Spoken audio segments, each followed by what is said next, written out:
Hey guys, ഇന്നത്തെ video ഞാൻ തിരിച്ച് ഹോസ്റ്റലിലോട്ട് പോകുന്നൊരു വീഡിയോ ആണ്. എന്നെ കൊണ്ടുവന്നാക്കാനായിട്ട് വന്നത് എൻ്റെ അനിയനും അവൻ്റെ കുറച്ച് ഫ്രണ്ട്സും ആയിരുന്നു. ഞാൻ പോകുന്നതിൻ്റെ സന്തോഷമാണോ എന്നറിയില്ല, ഓട്ടോ കിടന്ന് ഭയങ്കര പാട്ടും ഡാൻസും ബഹളവും ആയിരുന്നു.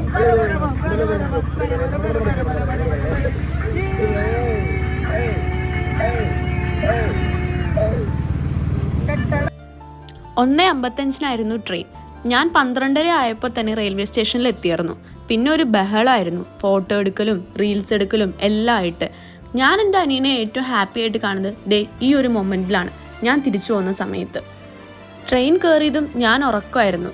ഞാൻ നഴ്സിംഗ് പഠിക്കാൻ തുടങ്ങിയിട്ട് ഏകദേശം ഒരു 4 വർഷമാവാൻ പോകുന്നു. എന്നാലും എനിക്കിതാ ഈ കാണുന്ന ഒരു പാലം കാണുമ്പോൾ ഭയങ്കര വിഷമമായിരിക്കും. ഈ പാലത്തിൽ നിന്ന് അങ്ങോട്ടേക്ക് പോകുമ്പോൾ നല്ല വിഷമവും, തിരിച്ച് ഹോസ്റ്റലിൽ നിന്ന് വീട്ടിലോട്ട് വരുമ്പോൾ ഒരു സമാധാനമായിരിക്കും. മാംഗ്ലൂർ പഠിക്കുന്ന ഒട്ടുമിക്ക സ്റ്റുഡൻസിന് ഇത് റിലേറ്റ് ചെയ്യാൻ പറ്റും. അതെല്ലാം കഴിഞ്ഞ് തിരിച്ചൊരു ഓട്ടോ വിളിച്ച് ഹോസ്റ്റലിലോട്ട്